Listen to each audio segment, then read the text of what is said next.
फोड़कर उसके अंदर का फल निकालकर उस फल को शिवलिंग पर चढ़ाकर 1 लोटा जल शंकर भगवान को समर्पित कर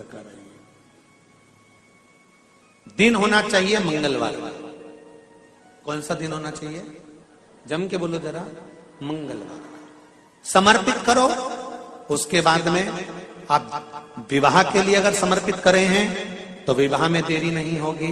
व्यवसाय और व्यापार के लिए या नौकरी के लिए समर्पित करे हैं तो उसमें देरी नहीं होगी। एक पत्र में आया है, सुन लीजिए, बड़ा सुंदर संवाद है।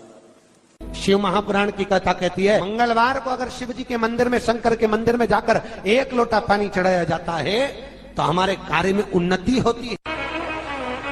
हाथ में जल का पात्र हो, शंकर के मंदिर में जब तुम जा रहे हो, शिव के पास जब पहुंचो, जल से हाथ, जो लोटा जब जल का तुम बाबा को समर्पित कर रहे हो, जल चढ़ा रहे हो, उस समय पर बाबा से जरूर कहो, बाबा बहुत दिन हो गए, बहुत दुखी हूं, ए मेरे शंकर, मेरे कुबेरेश्वर महादेव, मेरे महाकाल राजा, मेरे इस हाथ को अब तुम पकड़ लो बाबा, बहुत दुखी हूं, अब तुम थाम लो बाबा।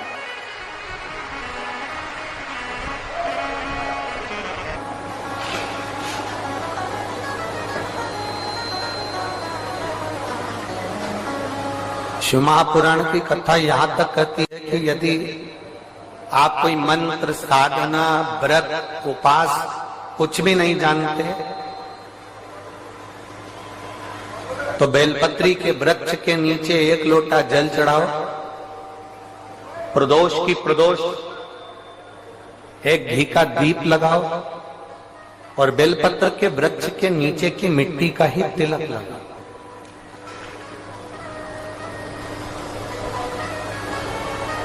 बेलपत्र के वृक्ष के नीचे की ही मिट्टी का तिलक। कथा हमको कहती है कि भगवान कभी भी सामग्री का भूखा नहीं रहा, भगवान भोलेनाथ भाव का भूखा रहा।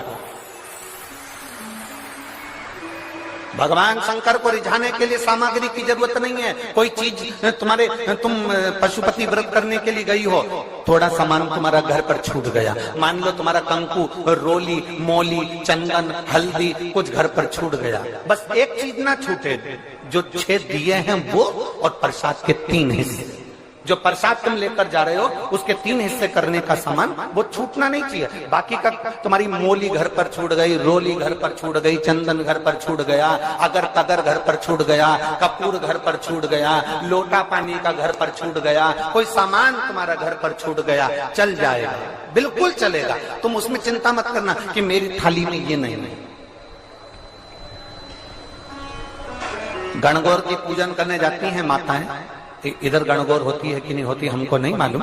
तो गणगौर की जब पूजन करने माता जाती हैं, तीज का पूजन करने जाती हैं, देवी का पूजन करने जाती हैं, चतुर्थी का पूजन करने जाती हैं, किसी देवी देवता का पूजन करने जाती हैं, पूजन की थाली में दूसरे की थाली में देखती हैं कि बहुत सारा सामान है, मेरी थाली में ये चीज नहीं है, तो उसको याद आती रहती है, मैंने तो भगवान को ये चढ़ाया ही नहीं, मैं तो भगवान को ये देख ही नहीं पाई, मैं तो भगवान को ये दे नहीं पाई, मेरे पास तो ये सामान है ही नहीं, उसकी चिंता में लग जाती है। शिव महापुराण की कथा कहती है, जो देवी देवता ने आपके हाथ से बुलवाना था वो सामान देवी देवता ने अपने हाथ से बुलवा लिया, अब चिंता करने की जरूरत नहीं।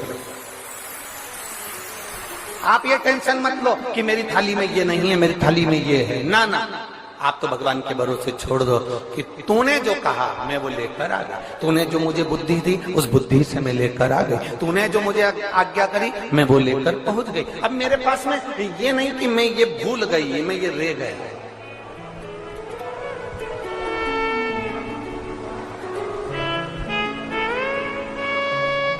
महाराज कोई व्यापार नहीं चलता हो, दिक्कत आ रही हो तो हनुमान जी के दूसरे नंबर का भाई गतिमान का स्मरण करो, हनुमान जी के उल्टे पांव का सिंदूर लाकर गतिमान का नाम लेकर स्वस्तिक बना दिया जाए व्यापार वाली जगह पर, तो व्यापार अच्छा चलने लगता है। महाराज कोई व्यक्ति पैसा खा गया, नहीं दे रहा, बहुत परेशान हो गए, मांग मांग कर दे गए, नहीं दे रहा, हाथ जोड़ लिया, पांव जोड़ लिया, सब कुछ कर लिया, नहीं दे रहा, तो हनुमान जी के तीसरे नंबर का भाई रतिमान, रतिमान, गतिमान रतिमान, रतिमान का नाम लीजिए, पीपल के पत्ते पर लाल सिंदूर से जो व्यक्ति पैसा लेकर गया उसका नाम लेकर बहते हुए पानी में अपनी कामना कर रतिमान का नाम लेकर छोड़ दीजिए। 15 दिन में रतिमान ऐसी उतावली मानक मचाता है कि उसको हाथ जोड़कर वो खुद फोन लगाकर बोलता भैया तेरा मैं पैसा लुटा दूंगा। रतिमान का स्मरण किया जाता है। रतिमान ध्यान दीजिएगा, पंचमुखी हनुमान का एक स्मरण, पंचमुखी हनुमान का एक भाव। महाराज जैसे बहुत ज्यादा तकलीफ अगर व्यक्ति को हो गई है, बहुत कष्टमय जीवन चल रहा है, हार गए हर जगह से और तकलीफमय जीवन चल रहा है, तो पंचमुखी हनुमान का एक शिव महापुराण का और स्कंद पुराण का एक बड़ा सुंदर मंत्र है। उस मंत्र को आप सब एक बार हमारे साथ में बोलें। ओम नमो हनुमते रुद्र अवताराय सर्व शत्रु संहारणाय सर्व रोग हराय सर्व वशीकरणाय रामदूताय स्वाहा। बस इस मंत्र को हाथ में काली तिल लेकर, एक जौ लेकर और गूगल लेकर, थोड़ा सा इसमें गाय का घी डालकर, कंडे को या अग्नि को जलाकर इस मंत्र का 11 बार 21 बार जाप कर कर अपनी कामना कर कर छोड़ दीजिए। कैसा भी रोग हो, बीमारी हो, कष्ट हो, दुख हो, तकलीफ हो, 21 दिन के अंदर वो आनंद आना प्रारंभ कर देता है। इस मंत्र स्कंद पुराण का, शिव महापुराण का यह मंत्र मूल पंचमुखी हनुमान सुख देंगे। और एक और चीज याद रखिए महाराज, यदि कोई काम के लिए जा रहे हो, कोई व्यापार के लिए जा रहे हो या नौकरी करने के लिए जा रहे हो और लगी नहीं रही, बहुत तकलीफ पा रहे हो, सर्विस ही नहीं लग रही, बहुत कष्टमय हो गया, तो निवेदन करूंगा 5 पीपल के पत्ते पर बेसन के 5 लड्डू घर में बने हुए, गाय के घी के 5 लड्डू रख लो।